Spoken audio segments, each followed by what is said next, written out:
कर्मियों की हड़ताल पर सरकार सख्त हो गई है। 6 बजे तक का अल्टीमेटम दिया है और अपने सहयोगियों के पास सीधा लिए चलते हैं आपको, क्योंकि अलग अलग जगहों से हमारे सहयोगी जुड़ गए हैं। राजीव सिंह हमारे साथ जुड़ गए हैं लखनऊ से, उपेंद्र द्विवेदी वाराणसी से, उमेश श्रीवास्तव मेरठ से, प्रयागराज से धर्मेश दुबे और हिमांशु त्रिपाठी आगरा से मौजूद रहेंगे। सबसे पहले राजीव, आपके पास आते हुए, अभी आप जब बात कर रहे थे तमाम उन कर्मचारियों से जो हड़ताल पर बैठे हुए हैं, उनसे ये पूछ लीजिए कि 6 बजे तक का जो अल्टीमेटम है क्या तैयार है उसके बाद गिरफ्तारी देने के लिए, जेल जाने के लिए, अगर हड़ताल को खत्म नहीं करते हैं, क्योंकि सरकार का ये अल्टीमेटम है।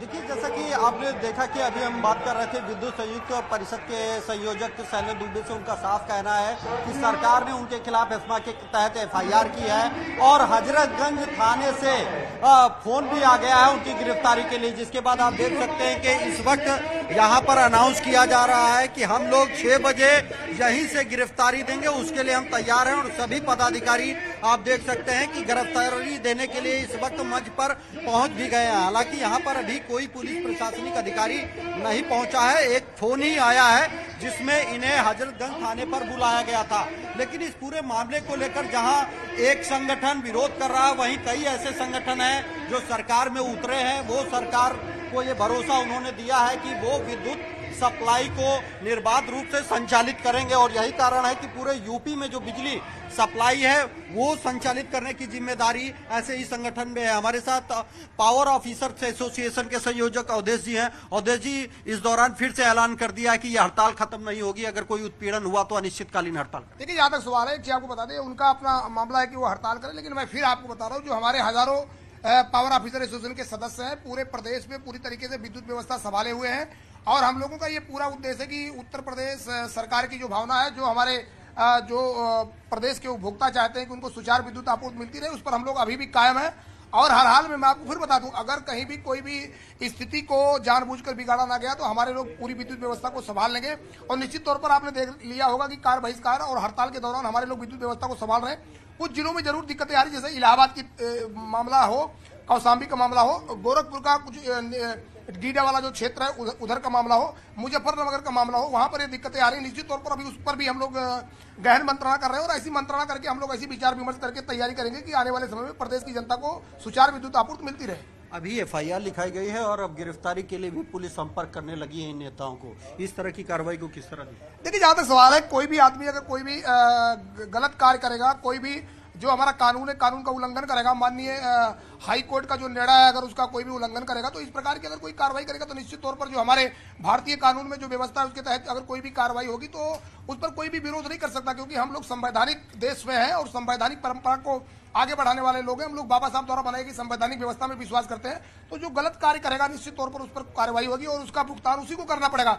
इसलिए मैं अभी भी लोगों को अपील करना चाहूंगा कि जो प्रदेश सरकार है, अगर वो आपकी मांगों को मानने के लिए तैयार है, आपकी बात पर, अब जहां तक सवाल है, आप बार बार कहेंगे कि साहब हमको बुलाया नहीं जा रहा, हमसे बात नहीं की जा रही। अब जब आपसे बुलाया जाता है तो आप फिर बात करने को तैयार नहीं होते। तो सब मिला के जो परिस्थितियां है उसके लिए निश्चित तौर पर जो लोग भी जिम्मेदार हैं, अगर वो इसी प्रकार से हठधर्मिता का अपनाएंगे तो निश्चित तौर पर उनके सदस्यों का नुकसान हो सकता है। राजीव इनसे पूछिए कि हाल अब कैसे निकलेगा, क्योंकि आर पार की स्थिति अगर हो रही है, 6 बजे में अब कुछ ही वक्त बचा है, कुछ ही मिनट बाकी हैं, ऐसे में क्या अपील करेंगे, किस तरीके से हल निकलेगा, क्या होने वाला है?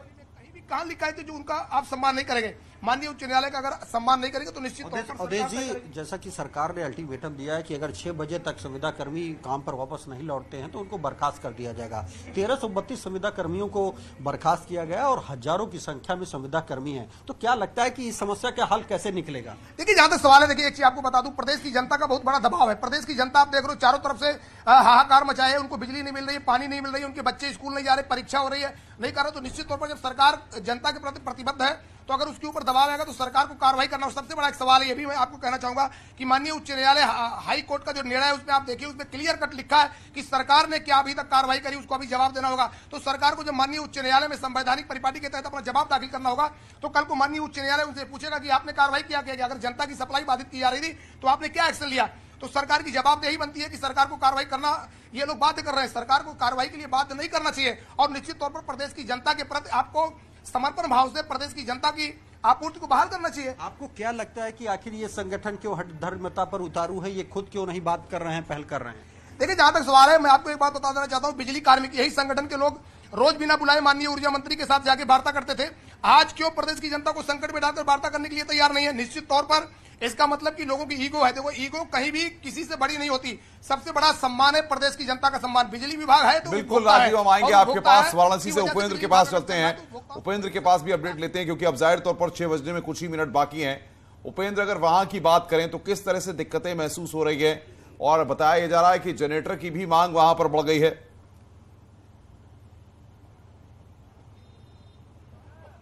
बिल्कुल, देखिए 40% से ज्यादा इलाकों में बिजली नहीं है, पावर हाउस में कर्मचारी नहीं है, सिर्फ पुलिस है। और यहाँ पर जहाँ पे पावर हाउस है वहां जनरेटर वाले घूम रहे हैं, क्योंकि जो लोग परेशान होके आ रहे हैं उनको जनरेटर की सुविधा मिल जाए, पानी की हो। और हम बात भी करते हैं सुबह से कितने इलाकों में मांग आ चुकी, कहाँ जा चुके हैं जनरेटर लगे, कितने जनरेटर लगे इस वक्त शहर में? 16 जगह जनरेटर लगे हैं। 16 जगह जनरेटर लगे हैं शहर में। तो अभी जा रहे हैं हम, क्या नाम है, गौशाला में भी जा रहे हैं जनरेटर लगाने। गौशाला में भी पानी नहीं है, जानवर भी परेशान है। तो 16 जगह आपके जनरेटर लगे हो, आपके साथ जो जनरेटर का दूसरा लोग काम करते हैं उनके जनरेटर कितनी जगह लगे हैं? अभी उनके भी जनरेटर कम से कम 20-25 जगह लगे हुए हैं। तो अब आप समझ सकते हैं। क्या नाम है आपका? मेरा नाम अंशु सेठ है। आप कहाँ जा रहे हैं? गौशाला जा रहे हैं जनरेटर लेके?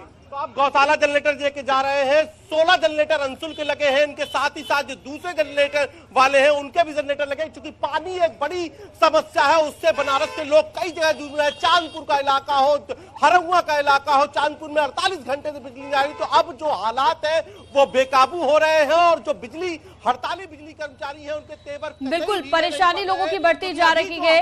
उपेंद्र, आपके पास लौटेंगे, उमेश श्रीवास्तव भी जुड़े हुए हैं मेरठ से। उमेश, मेरठ की तस्वीर दिखाइए, वहां पर किस तरह से प्रभावित हो रही है तमाम सेवाएं, बिजली कर्मियों की तरफ से जो हड़ताल की गई है, आपूर्ति किस तरह से बाधित हो रही है, और क्या कह रहे हैं हड़ताल पर बैठे हुए कर्मचारी, क्योंकि अल्टीमेटम में सिर्फ 24 मिनट बाकी बचे हैं।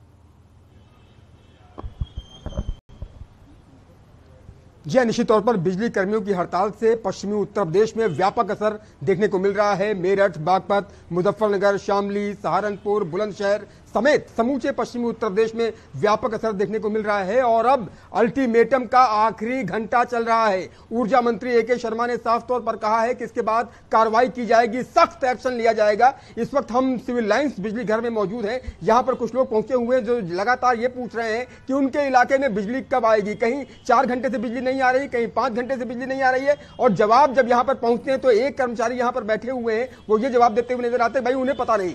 हमारे साथ कुछ लोग मौजूद हैं बातचीत करने के लिए। आप ये बताइए, आप यहां पर आए हुए हैं, क्या कहना चाहेंगे, कितनी मुश्किल हो रही है? और अल्टीमेटम का आखिरी घंटा चल रहा है, यानी 6 बजे के बाद कार्रवाई के लिए भी तैयार रहे बिजली कर्मी अगर वो हड़ताल से वापसी नहीं लेते हैं तो। बिल्कुल, सरकार जो है अपना काम कर रही है, और बिजली कर्मचारी जितने भी हैं ये आम जनता को नुकसान पहुंचा रहे हैं, जिसकी वजह से बच्चों के पेपर चल रहे हैं और वो प्रॉपर पढ़ाई भी नहीं कर पा रहे हैं। लेकिन सरकार की व्यवस्था आप देखिए कि ठेकेदार के माध्यम से सरकार ने व्यवस्था बनाई है, और जो है लाइट जो है सप्लाई वो चालू अब होने जा रही है, पेट्रोलिंग कराई जा रही है। तो जो नारा हैगा सबका साथ, सबका विकास, सबका विश्वास, उस पर खरी उतर रही है सरकार। और ये कर्मचारियों की बर्खास्ती तब तक हो जाएगी अगर ये कार्य नहीं करेंगे। सरकार का अल्टीमेटम का लास्ट मिनट मतलब मानिए कि आधा घंटा लगभग बच रहा है, और इन कर्मचारियों पे कार्रवाई होनी निश्चित है। अगर भाई साहब आप दूसरे डिपार्टमेंट से हैं, लेकिन व्यवस्था को सुचारू करने के लिए आप यहां पहुंचे हुए हैं बिजली घर पर, आप कहां गए और कैसे मैनेज कर रहे हैं स्थितियों को? क्योंकि अब अल्टीमेटम का आखिरी घंटा चल रहा है, चंद मिनट शेष रह गए हैं, 6 बजे के बाद कार्रवाई भी शुरू हो जाएगी। तो बिजली कर्मियों से आप क्या कहना चाहेंगे और कैसे मैनेज कर रहे हैं स्थितियों को?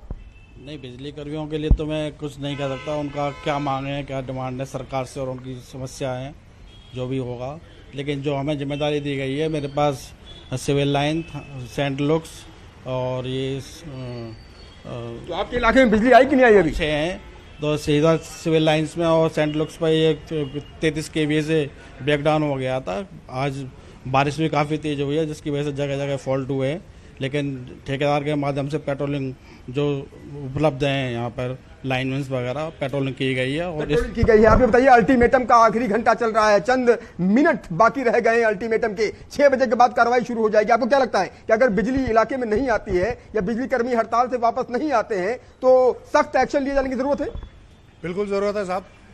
हमें देखिए परेशानी तो हो रही है, लेकिन सरकार अपना काम पूरा कर रही है, और हमें पूरा विश्वास है बाबा जो भी डिसीजन लेंगे बहुत बढ़िया डिसीजन लेंगे। और रही बात इनकी कर्मचारियों की, तो देखिए उनकी अपनी दिक्कत है, हम इसमें कुछ जानते नहीं है ज़्यादा, परंतु सरकार जो करेगी वो पब्लिक के हित में लेकर। आपके पास आगरा की तरफ रुकेंगे। हिमांशु त्रिपाठी वहां से हमारे साथ हैं। हिमांशु, अगर आगरा की बात करें तो वहां पर क्या स्थिति बनी हुई है और किस तरीके से बिजली घरों पर और तमाम जगहों पर कर्मचारी क्या कह रहे हैं?